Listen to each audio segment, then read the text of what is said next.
Welcome back, everybody, and today we're talking about a couple things, but first I want to get off to a little bit of a small announcement. So I have numerous social media. The difference is there's another page that I've had long before this YouTube page came around, and my Instagram page. It was called Creative Thinking. It's all of the paintings and the drawings that I've done. It's on a Wix website. It's on a Facebook page. There's links on the actual channel links for my YouTube page. So if you go on the YouTube page, up to the top, right above the featured channels section, or in the bottom right corner of the banner, there's three links. There's Creative Thinking for Facebook, Creative Thinking for Wix, and then the Make Stuff Cheap Instagram page. So there you go. I don't really have a set name because I do all these different things, so I just go by my name, and then the organizations or the projects that I have on other pages, like the Wix and the Facebook, are Creative Thinking, and the Instagram is Make Stuff Cheap. So this is where everything's going to come together. Hope you enjoyed. Anyways, now that we got that out of the way, I want to get into the actual video. Today we're going to be talking about my Infinity Gauntlet. Now, this is a little bit of a short, it's not really an in-depth video because I don't have any photos. What actually happened was my original phone, I had a Galaxy S6 active when I was building the Gauntlet, and what happened was, for some reason, it said water resistant. Dropped it in the sink, full sink, which was not smart. It sat in rice for 3 days, but it wouldn't charge after that. And I tried taking it places, we couldn't get it to work. I only have it in hopes of trying to get the hard drive out. But yeah, I had recordings of me making stuff on here, and I had pictures of everything. It was depressing because I lost everything. So I didn't have any proof that I built this on my own time. There are some videos and some pictures that I found on my Snapchat when I did record them. Those are on the Instagram page. If you scroll down far enough, there should be a post exactly, well, it should be one of the 50 or some posts I've done so far. It's talking about how this was before I upgraded everything. In fact, let me find the clip. There it is. Oh no, I clicked the wrong button. Go back. Okay. So here's a video of the Infinity Gauntlet before I changed everything on it. Right? Please load. I don't have time for you. There you go. It's finally done. All the pieces, everything. I just finished it about half an hour ago. So It's finally... that video was April something of 2018. And that was before I repainted everything and added more detailing. It was fairly basic back then. But I want to break down how exactly I built this thing. And if you've been on my Instagram page before, you've seen it numerous times. It's been featured plenty of times, actually.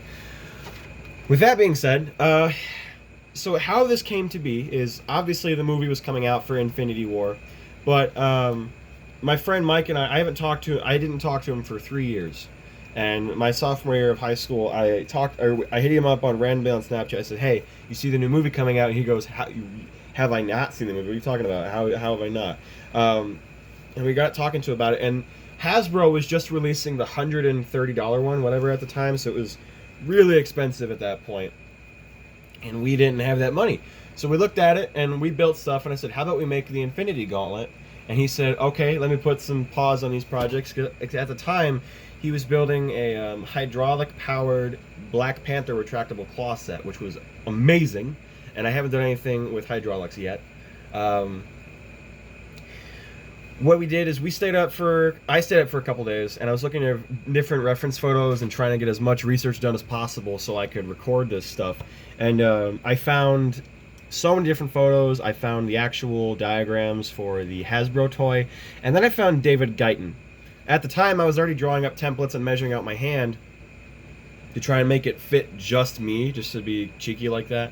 And I found David Guyton, and he is an amazing YouTuber for, I want to say blacksmithing, but I'm not exactly sure because he works a lot. He's a lot more with armor crafting, so I'm just going to call him a smithy. There we go. He's very good at his job, and he has a template. At the time, it was very basic, but he had a template for the Infinity Gauntlet that he was going to make out of, like, I believe 18 gauge brass. I can't remember, but there's a whole video. I'll leave a link in the description below. It was cool because he left the template and he said, "I mean, I can't make money off it until they make it take me down. The template's up for free." So I snagged it, printed it off, and then by hand edited what I needed to try and make it as screen accurate as possible. and I got it. I finished it. I cut it all out and had all the cardboard pieces, and for 3 days that stuff sat in my floor, and I couldn't find a glove. And I went to my grandmother's garage after 4 days. Mind you, this was during spring break, so I had about 2 weeks to build this thing in time for going to a competition and bringing it.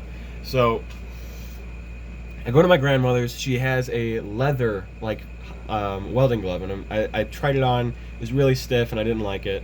So then I found another one. She had cloth welding gloves. I can't remember the name for the life of me, but I took it, asked her for it, and she said, "Sure, go ahead." And I took it to my house, and I was up till about 3 in the morning gluing all these pieces on as accurate as I could, but I didn't have any of the fingers yet. It was just, this stuff was done. Everything else wasn't even thought of yet. It was just the glove painted gold.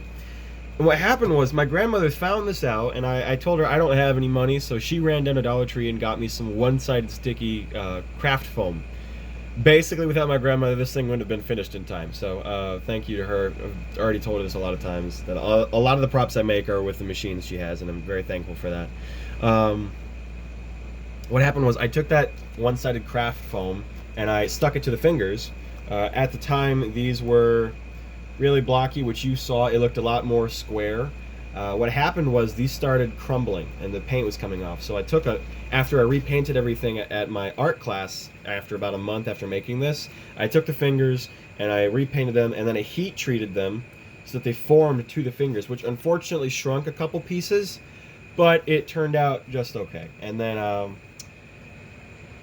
the gems, I never mentioned this. I completely overlooked it. I jumped straight ahead to remolding the fingers. The gems, or the stones, or the gemstones, or whatever you want to call them, soul gems, these were made out of hot glue. And a lot of people ask me, how did I make the stones, or where did I buy the stones? These were not bought. The way I did this is I took tin foil, all 6 of the colors, and I scribbled on the colors on there. Although I didn't have yellow, I had chartreuse, which just looked ugly. So I did orange for the Mind Stone, just very little of it, and then hints of yellow. So yeah, the Mind Stone is pretty much transparent, but there's still gold in it if you look closely.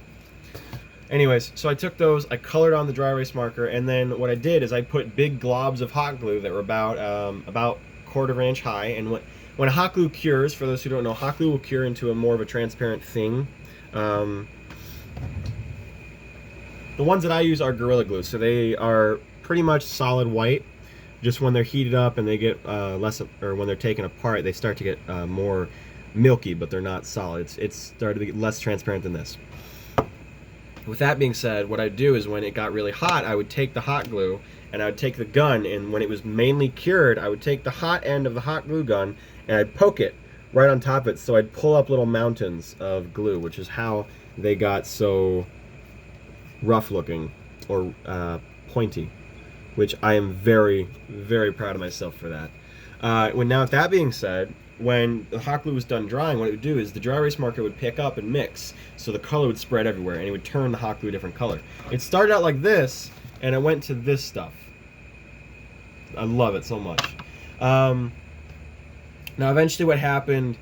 The gems weren't really too reflective, and they weren't bright enough for my liking. So what I did is I took these 5 off and left the Mind Stone on. I took the 5 other ones off, and I colored the back of them white, which is why this is really bright, and I love that. It's very vibrant. The only one with tin foil left now is the Mind Stone. So, now with that being said, that's pretty much it. It is just cardboard, a welding glove, and one-sided sticky craft foam. There's numerous tutorials you can find online. I'm not going to do a tutorial for the Infinity Gauntlet. That's it. This thing is almost 2 years old now. It's cool, right? This is another one of the props that I have very, very special, not connection. It has sentimental value. That's what I'm looking for. That's the word. Sentimental value. And I will not sell this. I mentioned my frequently asked questions video. I'm not going to sell this. So please stop asking. So, now that I got that out of the way, if you guys want to check out Creative Thinking on either Facebook or Wix, the links are in the description below. If you want to check out my Instagram page, that's also in the description. Otherwise, if you enjoyed the video, please leave a like. I hope you like and subscribe today. And if you want to receive notifications from my uploads, make sure to hit the bell icon. Otherwise, since YouTube sucks, you're not going to get a notification. Otherwise, that is it. Thank you all, and have a nice day.